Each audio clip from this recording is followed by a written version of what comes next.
Listen, I got a lot of wounded to take care of down here. You better find a weapon quick and hook up with the Sarge. Throw a grenade, let's go! Just past the gate! In those trees! One of the hallmarks of the Call of Duty franchise is historical authenticity, and we take that very seriously, and that goes everything from guns to vehicles to the missions to the voiceover. So, I started putting out a casting call for voices like James Matteo. They wanted someone who was very similar to my voice. And I was like, well, I'm not working at the moment. Jimmy Matteo calls me. He says, "Hey, we're gonna do voice for a World War II game. You wanna..." That's my spot-on Jimmy Matteo imitation. I had told him, reach out to all the other Band of Brothers guys because we stick together and see what they want to do. And everybody, raised their hand like they should have and said, I'm in. I've done my research to work on this game, but these guys for the Band of Brothers spent 10 months over in England. They had to actually go through boot camp, 3 weeks of boot camp. We call it actor boot camp because we don't want to take anything away from the people who really served. It was almost like having a VO actor who was a military advisor, and it was like a windfall for us. It's fun doing it with the same guys, so we already have that camaraderie, connection that we've had there, so it's a lot of fun. The game emulates exactly what we learned to be the real scenarios of World War II, about tactics, about maneuvers, about weapon operation, and the topography of the areas we were shooting in. And that's what's so impressive about it, because it looks like you're at a window participating in the actual events. This is my first time doing mocap work. Never experienced being in a sausage suit. Kind of makes you really self-conscious, but after you see what the product is, it's a lot of fun. One of the real great things about doing motion capture as a group is interaction, connection. They can actually touch each other, they can move, they can grab each other's arms, You actually have whoever is playing this character in the game, that character throughout the entire game will have that actor's personality, and you don't get that off of using a straight traditional motion capture artist. So what you're seeing in the game is an exact copy of an actual human's motions, and in that case, you don't get anything more lifelike. They were doing a scene on a boat, and it's rocking in. At the end of the scene, Jimmy is sitting down, and Jimmy's like, "Ah! My hands are stuck!" We put so much of our heart into this game, which is so dynamic, and to see the actors themselves and really getting into it just means that we're going to get that much more intensity out of that when we get it into the game. It's great to see. Plus, it's just fun to yell. We don't get to scream a lot in our normal lives, so it's just great to go into a small room and just lose your mind. Grenade! My grandfather was actually a decorated colonel for World War II, ran an Air Force base. I grew up with a real sense of reverence for these people. They're all individuals. They all had names, families. Became very personal. The willingness these guys had to put themselves in the line of fire for what they consider to be the greater good of not just America, but of all the free world. It's the kind of characteristic in a human being that you're stunned to come in contact with. The best part of being part of Call of Duty 2 is the fact that you're working on Call of Duty 2. It's an incredible opportunity. It's an awesome game, and I'm really lucky. The team that we work with is the Navy SEAL team of video games. We just have an incredible talent pool. Working on this game is kind of a dream come true for me, because when I was a little kid, I used to look through all the books and watch all the movies, and now I'm actually, the guy kind of making these events that I read about come to life. To create the next chapter in the highly successful Call of Duty series, Activision brought two expert teams together. Treyarch, makers of the Spider-Man games, brought an expertise in console development. Grey Matter, developers of Return to Castle Wolfenstein and Call of Duty United Offensive, brought to the table award-winning first-person shooter experience for the PC. Some person had the wisdom over at Activision to go, I see a great combination here. Part of a video game is trying to give people a wide variety of encounters and places to actually fight. But we wanted to also keep with one team, one set of individuals that fought through a whole bunch of experiences. The Big Red One is the 1st Infantry Division. They were considered to be the top-notch fighters. They're at the forefront of pretty much every major military action in the Second World War. In the design process, the team did extensive research, including travel to the 1st Division Museum. We actually found out that there's an actual Big Red One museum with a built-in historian who was willing to help us. And so we had a lot of detail that we could draw out of that and sprinkle throughout the game to really give it more authenticity. Even like down to the time of day, the type of weather that was happening on that particular battle, that kind of stuff. One of the cool things about Big Red 1 are the details, the small details that people might not notice. When we were doing the initial design for this level, we were looking through pictures and we got the city of Troina and we're setting maps up, and one of us goes, what the heck is that in there? I think it looks like a live volcano. Sure enough, a little research, there was a live volcano that was going off. So quick trip to the art department. Now in that level, we've got this big volcano in the distance going off. We try to get as accurate as possible. One of the perfect examples is the weapons. Our weapons guy would bring in MP40s, would bring in MP44s into the office. Pretty scary sometimes. We actually had the opportunity to go out to Las Vegas to fire the weapons, which was really cool. We have various mics placed all around the entire range. You know, we have stuff here, we have stereo pairs, and we have another DAT out there just floating, so hopefully we won't shoot it. Apparently these are pretty rare weapons. I've got a few friends in the movie sound post-production business who worked on a lot of the big films, and so far as I can tell, nobody has the French and Italian stuff that we're going to be recording today. One of the gun handlers actually gave me the opportunity to test a theory. We fire light machine guns from the hip. Basically, you can run around and fire this machine gun that's mostly designed to be fired from a bipod or a fixed position. So we wanted to test the theory, and we fired it much the same way that the Marines actually would have fired it on beachheads in World War II. It looked like a scene from a movie. I mean, it was really cool. One of the things we try to do to create an authentic feel is to have other things going on around the player other than what he and his squad are experiencing at the time. So you may look down an alley and see, some of your friendly forces, going into a house or taking it out. The reason we really emphasize on the squad is because we really wanted to have the same feeling for the player that they would get, say, watching Band of Brothers or Saving Private Ryan. We really wanted you to go through this game feeling like that you were experiencing the events with a group of people who you get to know. Early on, what we've done is we've had the characters be clean-shaven, in very clean, tight, neat uniforms. And actually, later in the game, you'll notice that they have facial hair, that they're dirty uniforms, that the way they speak, everything looks like they've been through a war. So you can actually see the progression in the characters that you're fighting with as they've gone through the battle, too.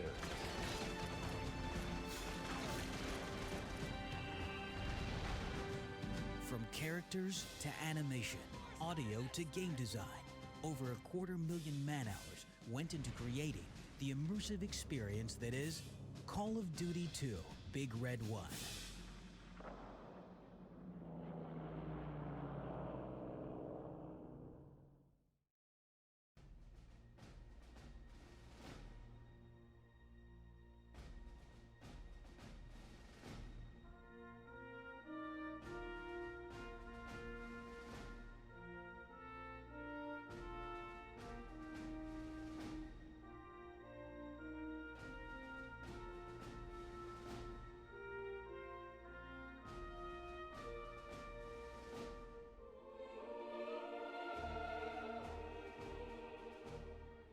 Big Red 1 is the 1st Infantry Division, which I'm very proud to have served with. The name actually comes from the patch that emanated from World War I, where just a piece of German's hat material was hung on the shoulder of the soldier, and that started with the Big Red 1. The other units in the European theater disliked the 1st Infantry Division because first thought that they were the #1 and the best, and this was brought about by our generals. Brigadier General Teddy Roosevelt used to tell all the generals, there's only one division in this damn army, that's the 1st Division. The motto of the Big Red 1 is no mission too difficult, no sacrifice too great, duty first, and they mean it. We had guys in the outfit 24, 26, they had been through Africa and Sicily, they were seasoned veterans. I got a nickname, Yak Yak. I don't know why. Way us Irish guys are from Boston. I think I was the funniest one in the squad. I felt it was my responsibility to my platoon to keep morale up. I spent a lot of time in Big Red 1. I made a lot of friends. We buddied together, We had a lot of good times together. It's been over 60 years, you know, a lot of names just fade out. But his name will never fade out, obviously, because he saved my life, you know. You rely on that guy on the right and left. This stuff about apple pie and mother and, you know, the country, that's baloney. You sold it because you didn't want to leave your buddies. You didn't want to make your buddies ashamed of you. It was a regular Army unit. It was well-trained, well-organized. They met their baptism of fire in North Africa, and it just built from there. They had a pretty bad reputation as being pretty tough guys, but they were fighters.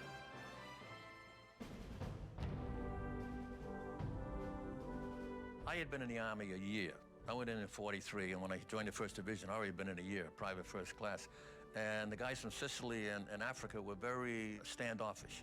And I found out why. They don't want to annoy you because you get whacked, they get a friendship. And I understood that because these guys had been through Africa and Sicily. There were so many replacements for the casualties they had in Sicily. When we were making the attack at Beja in North Africa, we got into the cactus fence that surrounded the farm when the Germans opened up us. They sucked us in. It was an ambush, really.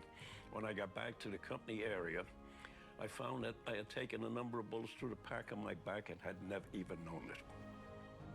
That was one of the roughest battles that we had in Sicily. Behind me, 2 Italian soldiers came, and they had their guns leveled out right at my stomach, see?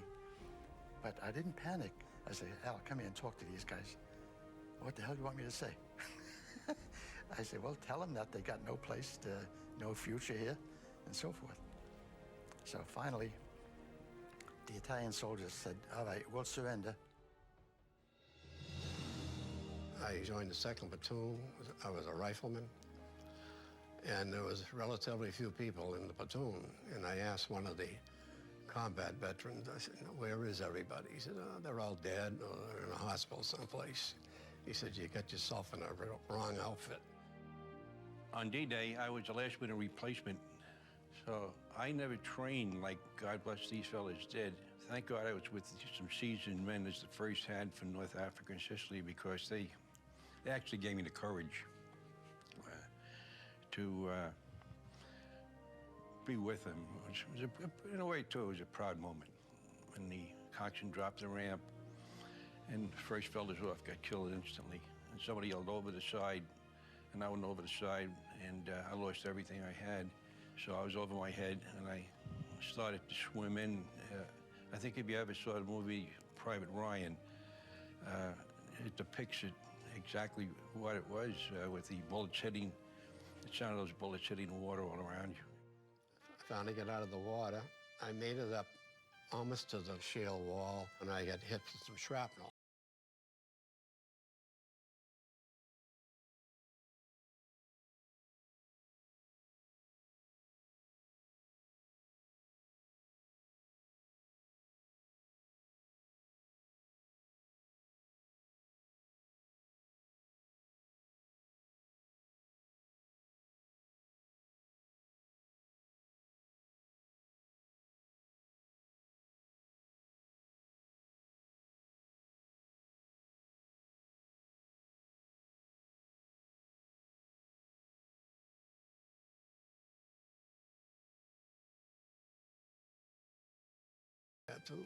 He went back, and they got another guy from Chicago. And he came down, and they cut my jacket off with a trench knife.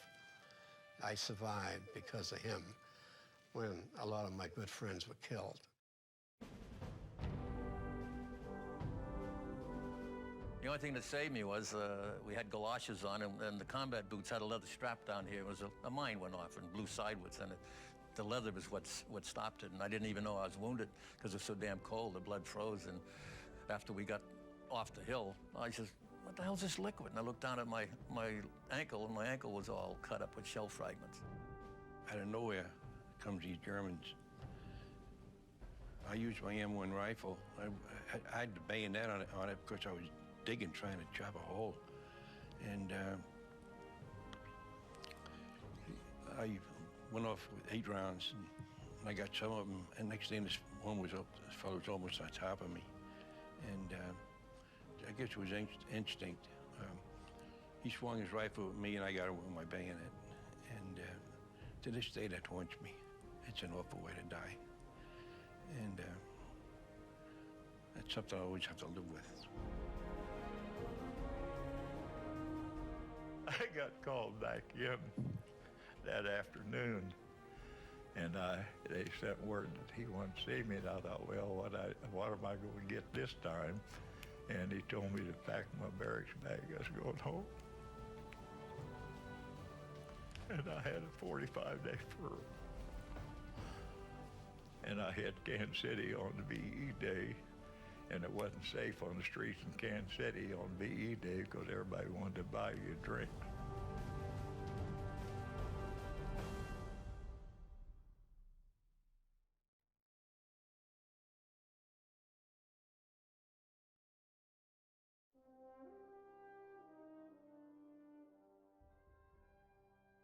I'm Dan Kopel, lead designer for the multiplayer part of Big Red 1.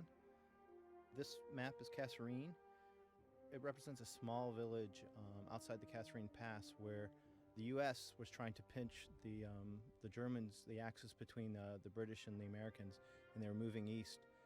They set up in the villages, and then the Germans decided to counterattack. This is the first time that the U.S. forces actually got to fight regular German infantry, and the first time that they fought Rommel. This is Alexander Conserva. I'm a programmer on multiplayer. This map is great because it's a night map. I'm kind of partial to night maps myself. I think they just look really cool. And it gives you a lot of opportunities to hide in the shadow. Yeah, one of the nice things about this map is all the different routes. There's obviously one main route, the road through the town, but going through the buildings and stuff like that, there's just an enormous amount of different pathways you can take, so you can come up and attack them from many different sides. So even though the defenders can get there first to defend the area, getting the attackers in there, coming up, they don't know which way you're coming from. So your element of surprise is definitely on the attacker's point of view. The neatest things about this being a night map, in the actual single-player game, this is a daytime, a dawn map, and we decided for the multiplayer that when we brought it over for multiplayer, we wanted to do this as a night map. And as soon as we did that, we just fell in love with it. Actually considered changing the single-player game, but then we decided that probably wouldn't be too wise. Yeah, I think this map's also unique in that, unlike a lot of the other missions where they're more of a traditional Western European architecture, this has got a very different feel to it, a feel that not a lot of people are really used to. Yeah, for the architecture, we did a lot of research trying to make sure that it felt authentic, that it felt like an authentic Tunisian village, especially outside around the area of Casserine. So yeah, we went and got a lot of footage off the net and other places to actually get a good feel of what buildings and villages look in this area of the world. When people first start playing this map, they really think because of the big broad avenue that runs pretty much through that's the focal point of the whole map really. They think that the tanks really have the advantage, but after you start playing this map for a little while, you find that the tanks are almost at a disadvantage because it's so easy to hide in the dark and to let the tank roll by and then just to blow it up once it's gone by that a lot of times you find people not even jumping in the tanks. Well, that's the difference between a unit that works together and can have infantry support for the tanks. I mean, and that's something that's great about Call of Duty, and the fact that kind of feeling comes out, that a tank isn't that overpowering. And like reality, when tanks would go into villages all by themselves, they get torn apart pretty quickly. And you need your infantry support to find those guys hiding in the back of buildings.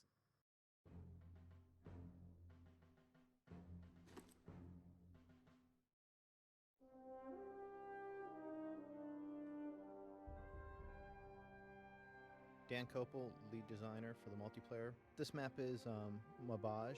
We pronounce it horribly, we're not French. After the Allies broke out from Normandy, they pushed through France pretty quickly and into the Belgium area. This map represents an area of Belgium near Mons, and then actually into Germany near Aachen.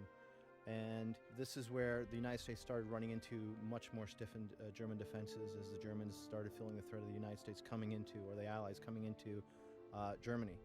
And the battle around here, this area was just, they decimated the towns and stuff like that, which is totally represented in this map. It's just one big rubble over the Belgian countryside. This is Alexander Conserva. I'm a multiplayer programmer. This map is definitely set up very well for Capture the Flag. We're all huge first-person shooter fans, and there's a lot of us that have been playing first-person shooters for a very long time, and Capture the Flag is very near and dear to most of our hearts. One version or another, definitely. Yeah, one version or another. But when we made our Capture the Flag, we basically sat down and said, you know, what is the most classic example of Capture the Flag? And we did that because we wanted to do just a regular good Capture the Flag that everybody likes, and we didn't want to try to get fancy and invent new rules or anything. We just gave a straight, hard Capture the Flag. This map is a conversion of the first map in the single-player game, Prologue. For this, what we wanted to do was we actually looked at this map. We loved the map, but one of the interesting things about it is that the whole Axis part of the map, or the Axis, the base, and all that stuff, actually you don't play in the single-player game at all.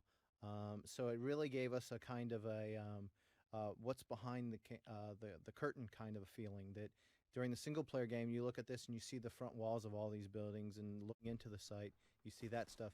But you really don't actually get to see what's going on behind this. We love the final product. It actually turned out really, really well, and leads to a very big, open type feel for the map, but also very constricting some of the pathways, and tons of rubble and tons of destruction, we love destruction. This was definitely a team favorite map. I mean, it just looks so great. It really feels like you're there. It feels like there's war going on here. And when you get this level filled with people, it is a war going on here. Tanks actually do a little bit better here than they do some of the tighter maps too, because it isn't. There can be a little bit further away from all the houses and all the cover that the anti-tank people can hold. The interesting thing about it though is that since there is only one way for the tank to get across the canal, that area becomes really contested, and if your team can get your tank across that canal, that really gives that team a bit of slight of advantage at that point in time, now that their tank is closer to the enemy's base. One of the biggest things you want to do with any of the game modes, really, Capture the Flag's no different though, is you want to try to build up your rank as quickly as possible, because every time you go up in rank, you get an advantage. Depending on what class of weapon you've chosen, you get anything from more ammo, more grenades, to a special weapon. Every single class gets a special weapon when they go up in rank. There's the artillery strikes, there's satchel charges, there's spawning in with Panzerfaust. And really, one of the keys to any of the game modes is, whether you're playing Deathmatch, whether you're playing Capture the Flag, whether you're playing Domination, is to really, you want to build yourself up in rank, because when you build yourself up in rank, it gives you a huge advantage. I hope you guys have fun, because we had a lot of fun playing it.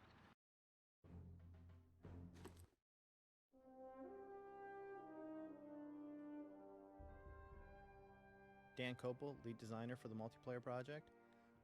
This is the map's Trina. It's a Sicily map. What happened here historically was, after the Allies pushed the Axis out of North Africa, they wanted to move their way up towards Germany and Europe, and Sicily is off of Italy, so taking out Sicily and controlling Sicily first would lead up into an invasion into Italy. This is Alexander Conserva, programmer on the multiplayer team.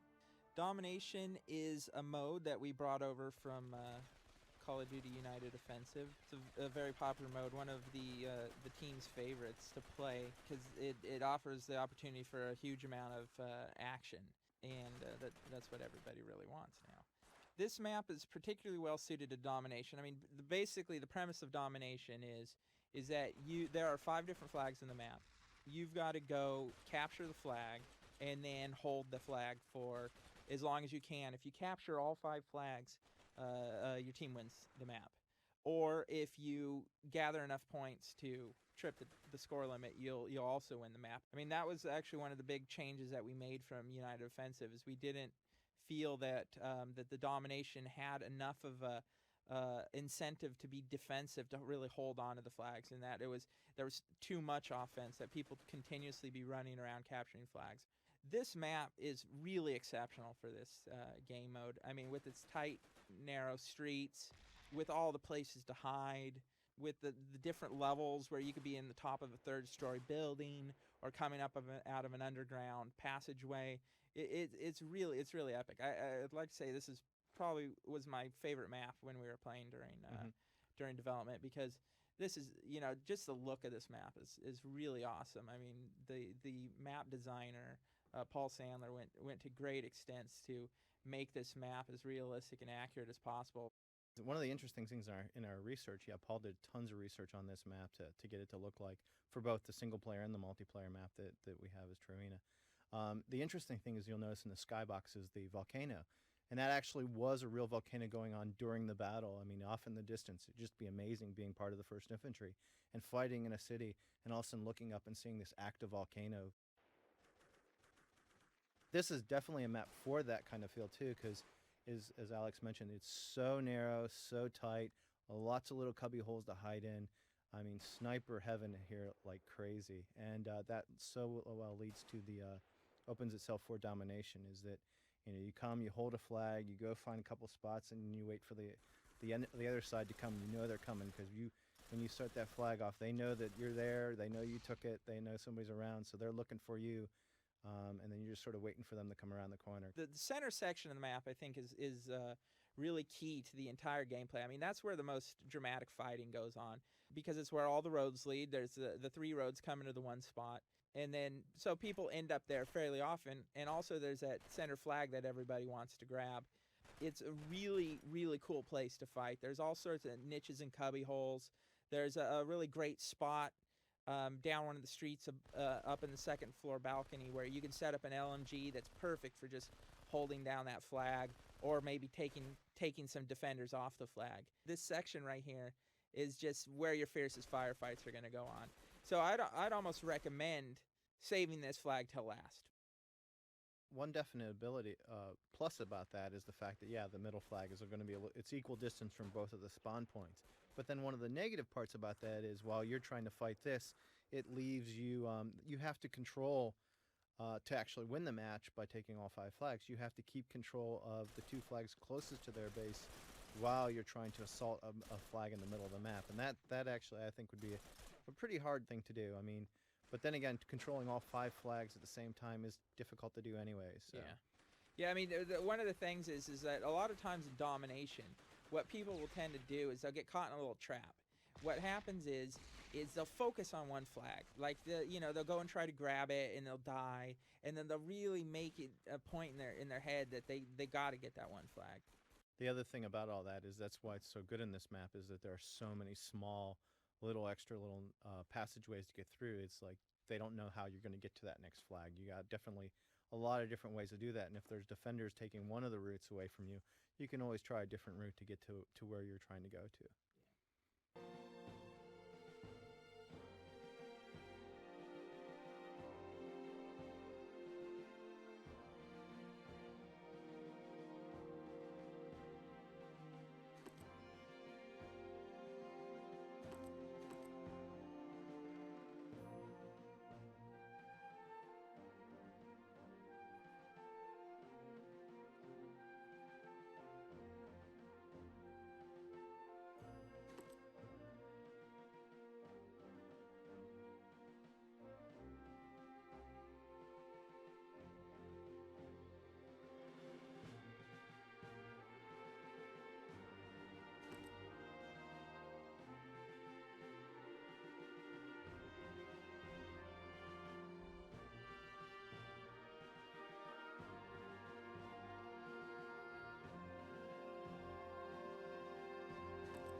as real as it gets.